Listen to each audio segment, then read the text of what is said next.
നമ്മൾ ഇന്ന് സംസാരിക്കാൻ പോകുന്നത് മിഡിൽ ഈസ്റ്റിൽ സംഭവിച്ചുകൊണ്ടിരിക്കുന്ന വളരെ നിർണായകമായ ഒരു മാറ്റത്തെക്കുറിച്ചാണ്. ഒരുപക്ഷെ ആ പ്രദേശത്തിന്റെ രാഷ്ട്രീയ ഭൂപടം തന്നെ മാറ്റിമറിക്കാൻ പോകുന്ന ഒന്നാണിത്. ഇറാഖിലെ സൈനിക താവളങ്ങളിൽ നിന്ന് അമേരിക്കൻ സഖ്യസേന പൂർണ്ണമായി പിന്മാറിക്കുകയാണ്. വർഷങ്ങളായി, കൃത്യമായി പറഞ്ഞാൽ പതിറ്റാണ്ടുകളായി തുടരുന്ന അമേരിക്കൻ സാന്നിധ്യത്തിനാണ് ഇതോടെ അവിടെ അവസാനമാകുന്നത്. പക്ഷേ ഈ വീഡിയോയിൽ നമ്മൾ ചർച്ച ചെയ്യുന്നത് അമേരിക്ക പോയതിനെ കുറിച്ചല്ല, മറിച്ച് അവിടെ രൂപപ്പെട്ട വലിയൊരു വിടവിലേക്ക് ആര് വരുന്നു എന്നതിനെ കുറിച്ചാണ്.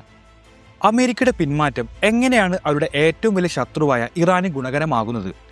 ശത്രുതയിൽ കഴിഞ്ഞിരുന്ന ഇറാനും ഇറാഖും എങ്ങനെയാണ് പുതിയൊരു സംഘം രൂപീകരിക്കുന്നത്? ഇതെല്ലാം അമേരിക്കക്ക് നൽകുന്ന തിരിച്ചടി എത്ര വലുതാണ്? ഇതിനെക്കുറിച്ചെല്ലാം വിശദമായി നമുക്ക് പരിശോധിക്കാം. ആദ്യം നമുക്ക് നിലവിലെ സാഹചര്യം ഒന്ന് നോക്കാം. ഇറാഖിലെ പ്രധാനപ്പെട്ട സൈനിക താവളങ്ങളിൽ നിന്നെല്ലാം അമേരിക്ക സഖ്യസേന പിന്മാറിക്കഴിഞ്ഞു. 2003 സദ്ദാം ഹുസൈനെ പുറത്താക്കാനെത്തിയ അമേരിക്കൻ സൈന്യം പിന്നീട് ഐസിസിനെതിരെ പോരാടാനും ഇറാഖി സൈന്യത്തെ പരിശീലിപ്പിക്കാനുമായി അവിടെ തുടർന്നു. എന്നാൽ ഇപ്പോൾ ആ അധ്യായം അവസാനിക്കുകയാണ്. സ്വാഭാവികമായും ഇതൊരു വലിയ വാർത്തയാണ്. പക്ഷേ ഇതിൽ ഒളിച്ചിരിക്കുന്ന മറ്റൊരു വലിയ രാഷ്ട്രീയമുണ്ട്.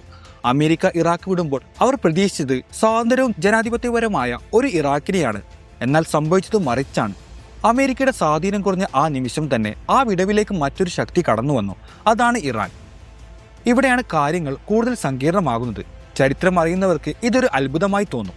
കാരണം 1980കളിൽ 8 വർഷത്തോളം നീണ്ടുനിന്ന ചോരരൂഷിതമായ യുദ്ധം നടത്തിയവരാണ് ഇറാനും ഇറാഖും.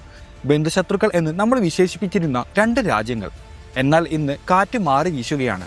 അമേരിക്ക പിന്മാറിയ ഉടനെ തന്നെ ഇറാനും ഇറാഖും തമ്മിലുള്ള ബന്ധം കൂടുതൽ ശക്തമാക്കാൻ ഇരു രാജ്യങ്ങളും തീരുമാനിച്ചു.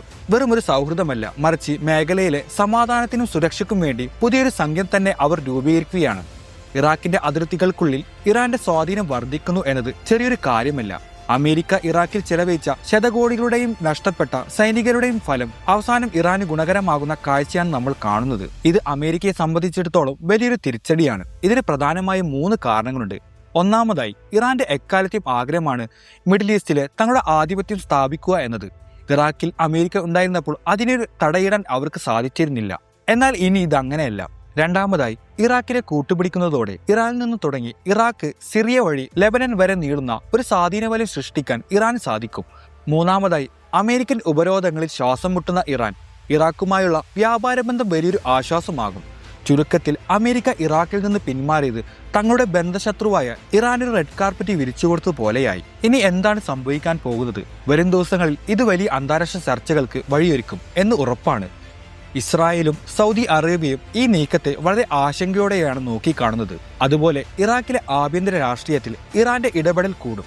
അമേരിക്കക്ക് ഇനി മേഖലയിൽ തിരിച്ചുവരിക എന്നത് അസാധ്യമായേക്കാം. ഇറാഖിനെ കൂട്ടുപിടിച്ച് മേഖലയിൽ തങ്ങളുടെ സ്വാധീനം വർദ്ധിപ്പിക്കാനുള്ള ഇറാന്റെ ഈ നീക്കം മിഡിൽ ഈസ്റ്റ് സമാധാനത്തെ എങ്ങനെ ബാധിക്കും എന്നത് കണ്ടുതന്നെ അറിയണം.